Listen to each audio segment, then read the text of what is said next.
Hi guys, good morning my beautiful people. Welcome to Happy Family YouTube channel. আপোনালোক সকলোকে স্বাগত কৰিছো। বাহিৰত ৰাতিপুৱা ইমান ভাল লাগে ন, ৰ'দো নাথাকে, ইমান শান্তিয়ে থাকো। দুপৰীয়া হোৱাৰ পিছত বাহিৰলৈ ওলাবই নোৱাৰি। আৰু এফালে মই লাই আৰু পালেং খেতি কৰিছো দেখিছানে। তো দাদা ঘৰলৈ আহিছিলে যে দাদাই কৈছে বোলে এইখিনি বেলেগ বেলেগকে ৰুই দিলেহে বোলে ডাঙৰ হয়। তো মই ভাবিছো গৈ পেলাই মাটি অলপ কিনি আনি বেলেগ বেলেগ কৰিম বুলি ভাবিছো, অলপ ডাঙৰ হওক বোলো। তাৰপিছত মই চাহ বনাই আছো। ৰাতিপুৱা চাহ নোখোৱালৈকে মোৰ টোপনি নাভাগে, আৰু আমি ৰাতিপুৱা চাহ বহুত ষ্ট্ৰংকৈ খাওঁ গাখীৰতে বনাই। তো আমাৰ হাজবেণ্ড আৰু মোৰ কাৰণে দুকাপ চাহ বনাই ল'লোঁ।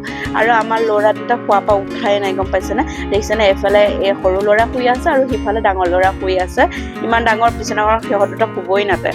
আৰু ৰাতিপুৱা হাজবেণ্ডৰ কাৰণে ব্ৰেকফাষ্ট মই mango' juice and dry fruit ready কৰিলোঁ। আৰু ড্ৰাই ফ্ৰুটখিনি মই ৰাতিয়ে ভিজাই থওঁ। ইয়াত ছানফ্লাৱাৰ, পাম্পকিন চিজ চব ড্ৰাই ফ্ৰুটেই থাকে। তাৰপিছত ঘৰৰ কামখিনি কৰি লৈ পেলাই ইয়াত দেখিছেনে মই আজি সৰুকৈ মুগু বনাইছোঁ। কেনেকুৱা লাগিছে বাৰু? আৰু তেলেগুসকলৰ ঘৰত ডেইলি মুগু লাগিবই। তো মই এমেজনত মানে স্নেক্স বিস্কুট চব খতম হৈ গ'ল, সেইখিনি অৰ্ডাৰ কৰিছিলোঁ, এইমাত্ৰ আহি পালেহি, সেইখিনি দি পেলাই গ'ল। তাৰপিছত মই আজি আলু চব্জি এটা বনাম বুলি ভাবিছোঁ, সেইকাৰণে বোলো আপোনালোককো দেখুৱাওঁ ৰেচিপিটো। তো ফাৰ্ষ্টতে মই তেলখিনি গৰম কৰি তাত তেজপাতা, লং, ইলাইচি, দালচেনি আৰু শুকান জলকীয়া অকণমান দি ভাজি তাত সৰু সৰুকৈ মিহি মিহিকৈ পিঁয়াজ এটা কাটি পেলাই সেইখিনিও ভাজি ল'ব। ভজাৰ পিছত তাত নৰসিংহ পাত দুটামানো মই ঢালিছোঁ, আপোনালোকক দিবও পাৰে নিদিব পাৰে, কাৰণ তেলেগু সোপাই খাই কাৰণে মই তেনেকৈ বনাইছোঁ। আৰু তেলতে আপুনি চয়াবিনখিনি ধুনীয়াকৈ পিঁয়াজৰ লগতে চয়াবিনখিনিও ধুনীয়াকৈ ভাজিব লাগিব, তেতিয়া টেষ্টটো ভাল আহে। মই তাতে 1 স্পুন জিঞ্জাৰ গাৰ্লিক পেষ্টটো দিছোঁ। চয়াবিনখিনি তেলত যিমান আপুনি ভাজিব নহয় সিমান টেষ্ট আহে, সেইকাৰণে যেতিয়া আপুনি চয়াবিন বনাব এনেকৈয়ে বনাব। তাৰপিছত মই 2টা টমাটৰ মিক্সি কৰি সেইখিনিও মই চয়াবিনখিনিৰ লগতে ধুনীয়াকৈ ভাজি ল'ম, কাৰণ চয়াবিনখিনি ধুনীয়াকৈ মানে মছলাখিনি সোমাব লাগিব, তেতিয়ালৈকে মই ধুনীয়াকৈ ভাজি ল'ম। তাতে মই হালধি, জলকীয়া গুড়ি, ধনিয়া পাউডাৰ, গৰম মছলা, জিৰা পাউডাৰ দিছোঁ। জলকীয়া গুড়ি আমি বেছিকৈ খাওঁ কাৰণে 2 চামুচ মই বেছিকৈ দিছোঁ। আপোনালোকে যিমানখিনি খায় সিমানটো জোখত দিব। অলপ দেৰি ধুনীয়াকৈ ভজাৰ পিছত নিমখ অকণমান দি পেলাই ঢাকি থৈ দিব, কাৰণ যিমান মছলাখিনি ফ্ৰাই হ'ব সিমানেই টেষ্টটো ইমানেই আহে। মানে মছলাখিনি ভজাৰ লগতে চব্জিৰ মেইন পইণ্ট সেইটোৱে। তো মছলাখিনি মোৰ ভাজি হৈ গ'ল, তাত মই অলপমান ৱাটাৰ দি এইখিনি অলপ বইল কৰিবলৈ ৰাখি দিম। তাতে মই আলুখিনি বইল কৰি থৈছিলোঁ, সেইখিনি মই সৰু সৰুকৈ হাতে মোহাৰি দিছোঁ, আপোনালোকে বেছিকৈ নুমুহাব। তো সেইখিনিও মই ধুনীয়াকৈ দি পেলাই ঢাকি থৈ দিম 5 মিনিটৰ কাৰণে। স্ল' ফ্লেমত ৰাখিব, হাই ফ্লেম নকৰিব। দেখিছেনে কি ধুনীয়াকৈ ৰেডি হৈ গ'ল। আৰু ইয়াতে মই কষ্টুৰি মেথি পাউডাৰ অকণমান ঢালিছোঁ, আপুনি আছে যদি ঢালিব পাৰে, নাই যদি ধনিয়া পাত দি পেলাই আপুনি ছাৰ্ভ কৰিব পাৰে, আৰু ৰুটিৰ লগত আৰু বেছি ভাল লাগে। তো মই ভাত হোৱাৰ পিছত মই যাবলৈ ওলাইছোঁ স্কুল, কাৰণ আমাৰ সৰু ল'ৰাক মই এডমিশ্যন দিব লাগিব। এতিয়া জুনৰ 12 তাৰিখে স্কুল খুলিব, সেইকাৰণে বোলো আজি গৈ পেলাই এডমিশ্যন কৰাই থৈ আহোঁগৈ, কাৰণ তাক বুকছ আনিব লাগিব, তাক কভাৰ লগাব লাগিব, বহুত কাম আছে। সেইকাৰণে আমাৰ হাজবেণ্ডে মই যাবলৈ ওলাইছোঁ স্কুল।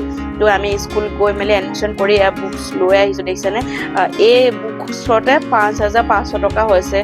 চ' কিমান, এইটো ৰেবেল লগাবলৈ এইটো কভাৰ দিছে সিহঁতৰ, 4খন মানে নোটবুক দিছে আৰু 6খন ক্লাছ বুক দিছে।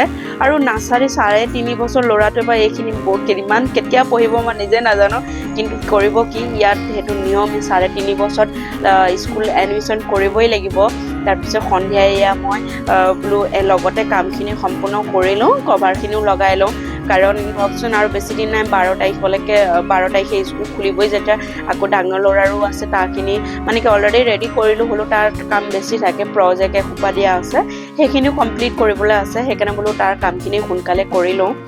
মোৰ কভাৰ লগাই সম্পূৰ্ণ হৈ গ'ল। তাৰপিছত আয়ুষৰ কিবা ডাউট আহিলে বোলে, তো বাপেকক সুধি সি লেপটপ অ'পেন কৰি তাত চেক কৰি আছে, কাৰণ তাক মানে কি তেলেগুখিনি সি বুজি নাপালে বাপেকক সোধে। ময়ো তেলেগু নাজানো, ক'ব জানো, লিখিবও জানো, কিন্তু মই পঢ়িব নাজানো। সেইকাৰণে ডাউট আহিলে সি বাপেকক তেলেগুখিনি সুধি আছে। তাৰ স্কুলৰ পৰা তেলেগু প্ৰজেক্ট ধেৰ দিছে, সেইকাৰণে সেইখিনিৰ কাৰণে সি প্ৰিপেয়াৰ কৰি আছে। আৰু তাৰপিছতে ইমান জোৰছে বৰষুণ আহিলে নহয়, হায়দৰাবাদত ডেইলি সন্ধিয়া সময়তে বৰষুণ আহিছে আজি 3-4 দিনৰ পৰা।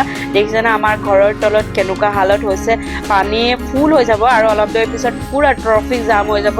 দেখিছেনে কিমান গাড়ী জাম হৈ গৈছে, পানী যে নচলা হৈ যায়গৈ। আমি ভাবোঁ অসমত পানী হয় নেকি, নহয়, চব জেগাতে বৰষুণ আহিলে পানী হৈ যায়। তো আশা কৰোঁ ভিডিঅ'টো চাই আপোনালোকে ভাল পালে। এইটো ভিডিঅ' ইয়াতে মই সমাপ্ত কৰোঁ, ৰাতিলৈ আৰু বহুত কাম আছে, ৰাতি বনাবলৈ সময় নাথাকেগৈ, আৰু মোৰ ভিডিঅ' কোনো চোৱাও নাই। নাই চোৱা কি কাৰণ নাজানো ভিডিঅ' ভিউজো অহা নাইকিয়া মই বোলো সদায় সৰু সৰুকৈ ব্লগ এটা দিবলৈ চেষ্টা কৰিম চালেও চাব নাচালে নাই আশা কৰোঁ চালে লাইক আৰু ছাবস্ক্ৰাইব কৰি দিব মোৰ ভিডিঅ'টোত ভাল ভাল কুকিং ভিডিঅ' পাম এনেকেই লগ পাম নেক্সট এটাৰ ভিডিঅ'ত অ'কে বাই